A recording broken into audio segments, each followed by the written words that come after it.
शाम गरीबा की रात को भी बेहयाई के काम करते हैं, इसकी क्या हकीकत है?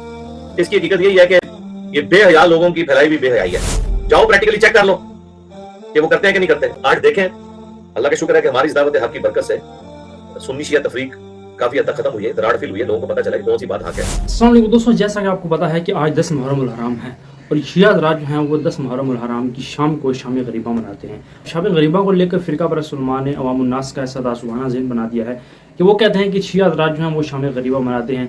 उस शाम गरीबा के अंदर वो क्या करते हैं शिया हज़रात, औरतें भी वहाँ पर इकट्ठी होती हैं और मर्द भी वहाँ पर इकट्ठे होते हैं। औरतें और मर्द एक हाल के अंदर मौजूद होते हैं, उस हाल की लाइटें जो हैं वो शाम को बंद कर देते हैं और वहाँ पर वो बदकारी करते हैं, नाउज़ुबिल्लाह वो ज़ना करते हैं।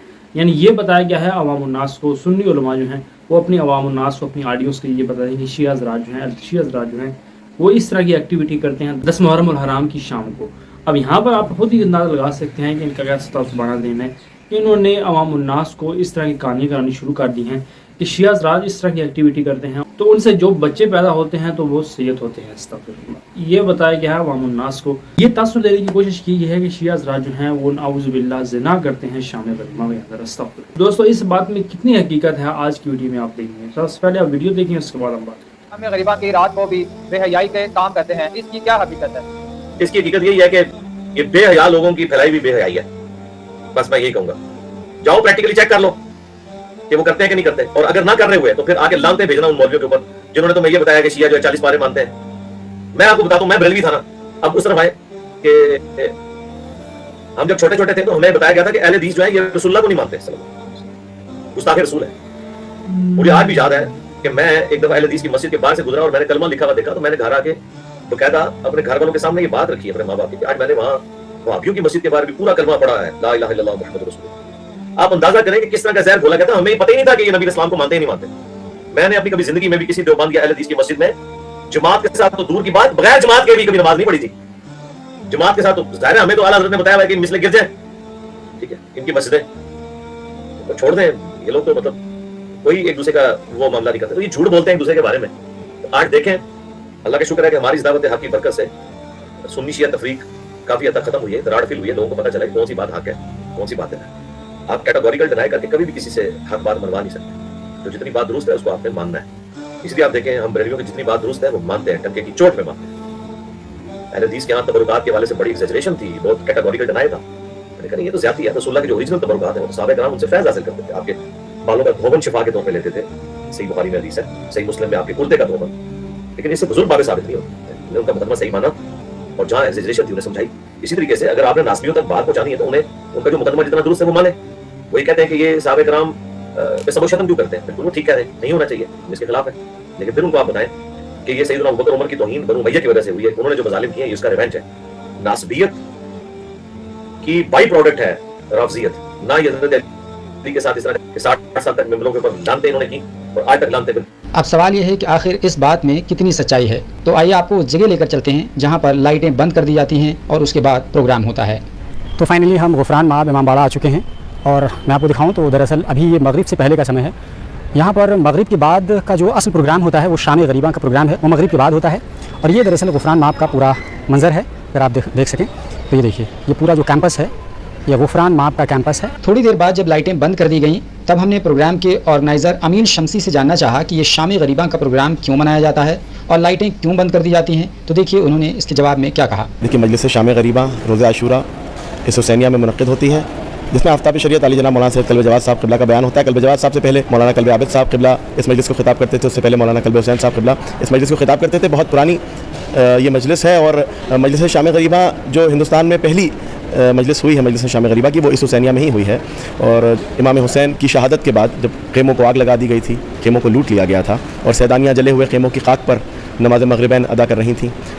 जो परेशानियाँ, जो मुसीबतें सादात पर गुजरी थी, जो मुसीबतें शहजादियों पर गुजरी थी, उसी की याद में मजलिस शाम गरीबा मनाई जाती है। ये रोशनी वगैरह पूरी तरीके से बंद कर दी जाती है, लाइट ऑफ कर दी जाती है, इसके पीछे का क्या मकसद होता है? जैसा कि मैंने कहा कि सिर्फ रोशनी ही नहीं बल्कि मजलिस शाम गरीबा में ना तो फ़र्श होता है, ना शामियाने का कोई इंतज़ाम होता है, ना रोशनी का कोई इंतज़ाम होता है। हम उसी माहौल को बनाने की कोशिश करते हैं, उसी माहौल को महसूस करने की कोशिश करते हैं जो शहादत इमाम मज़लूम के बाद जनाब ज़ैनब और जो शहज़ादियाँ थीं उन लोगों ने جو اس کو محسوس کیا ہوگا، اس درد کو، اس تکلیف کو محسوس کرنے کی کوشش کرتے ہیں. اس کو ہم یہاں پر جو فرش ہوتا ہے، جو مجلس کا جو فرش اعضاء ہوتا ہے، اس کو بھی ہٹا دیا جاتا ہے. جو شامیانے ہوتے ہیں وہ بھی ہٹا دیے جاتے ہیں. یہاں تک کہ جتنی بھی لائٹیں امام باڑے کی اور آس پاس کی بھی ہوتی ہیں ان سب کو بند کر دیا جاتا ہے.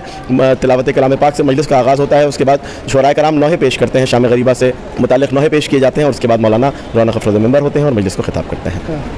تو دراصل امام حسین کی شہادت جو تھی وہ نہ صرف یہ کہ ایک کمیونٹی کے لیے بلکہ پوری مسلمان امت کے لیے، دنیا میں کہیں بھی بستے ہوں، ان کے لیے غم کا سبب ہے. لیکن شیعہ حضرات بہت ہی شدت کے ساتھ، بہت ہی عقیدت کے ساتھ، بہت ہی احترام کے ساتھ اس پل کو محسوس کرنا چاہتے ہیں جو امام حسین کی شہادت اور ان کے اہل خانہ کی شہادت کے بعد کا جو منظر تھا. یہ بتائی ہمیں امین شمسی صاحب نے. بہت بہت شکریہ سر آپ کا. تو دراصل یہ وہ منظر ہے، میں آپ کو اگر دکھاؤں تو یہ دیکھ سکتے ہیں لائٹیں بجھی ہوئی ہیں. یہاں پر لوگ فرش پر بیٹھے ہوئے ہیں، خواتین بیٹھی ہوئی ہیں، اور ایک طریقے سے ایک لٹا پٹا قافلہ جو تھا امام حسین کی شہادت کے بعد کا، وہ ایک منظر پیش کرنے کی کوشش کی گئی ہے. ہم اس میں روشنی آپ کو اس لیے نہیں دکھا سکتے ہیں کہ دراصل یہ جو آج کا اندھیرا ہے یہی اس واقعے کی حقیقت ہے، کیونکہ اندھیرے میں ہی پوری قواعد ہوئی تھی. یعنی مغرب کے بعد کا جو منظر تھا وہ دراصل اندھیرا ہو گیا تھا. تو اس درد کو محسوس کرنے کے لیے یہاں پر بھی شام غریبہ منایا جاتا ہے اور لائٹیں بند کر دی جاتی ہیں.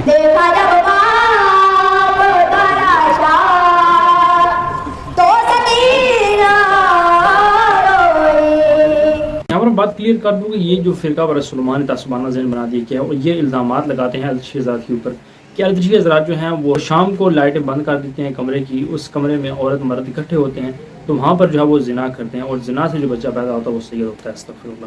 تو جتنی باتیں ہیں دوستوں یہ بالکل جھوٹ پہ مبنی ہیں. ان کا سچ سے کوئی بھی لینا دینا نہیں ہے. صرف اور صرف لوگوں کو الشیعہ حضرات سے متنفر کرنے کے لیے، ان سے دور کرنے کے لیے اس طرح کے کام کیے جاتے ہیں. الشیعہ حضرات کے حوالے سے یہ کہا جاتا ہے کہ الشیعہ حضرات کے جو لوگ ہیں وہ شام غریبہ کو زنا کرتے ہیں لڑکیوں سے. استغفر اللہ.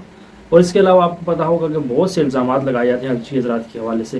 سنی حضرات جو ہیں وہ لگاتے ہیں. علماء کرام جو ہیں وہ ان کا ایسا تعصبانہ دین بناتے ہیں لوگوں کا کہ الشیعہ حضرات کی نہ تو وہ مسجد میں جائیں، نہ ان کی مجالس میں جائیں، نہ اس طرح کی کوئی بھی ایکٹیویٹی کریں. جو الشیعہ حضرات میں غلط باتیں ہیں ان کو غلط ماننا چاہیے، لیکن اس طرح کے الزامات جو ہیں وہ الشیعہ حضرات کے اوپر نہیں لگانے چاہیے. جو بندہ اس طرح کا کام نہیں کرتا تو آپ کیوں کہتے ہیں کہ وہ بندہ اس طرح کا کام کرتا ہے؟ تو صرف اور صرف یہ پراپیگنڈا ہے اور امت مسلمان فرقہ واریت پھیلانے کا یہ طریقہ ہے. شام غریبہ کے حوالے سے جو بھی بندے اس طرح کی ڈرامہ بازی کرتے ہیں وہ بالکل جھوٹ پھیلاتے ہیں، لوگوں میں انتشار پھیلاتے ہیں. اب یہاں پر الشیعہ حضرات کا یہ کہنا ہے کہ جو ہم لائٹیں بند کرتے ہیں 10 محرم الحرام کی شام کو، ایک ہال کے اندر مرد اور عورتیں جو ہیں اکٹھے ہو جاتے ہیں، تو وہاں پر لائٹیں جو ہیں وہ بند کیوں کی جاتی ہیں؟ وہ اس وجہ سے لائٹیں بند کی جاتی ہیں کہ جب 10 محرم الحرام کو امام حسین علیہ السلام شہید ہوئے اور دیگر بہت سے مولا حسین علیہ السلام کی جو بھائی تھے، ان کے جو بیٹے تھے وہ شہید ہوئے، ان کے جو ساتھی تھے وہ بھی شہید ہوئے.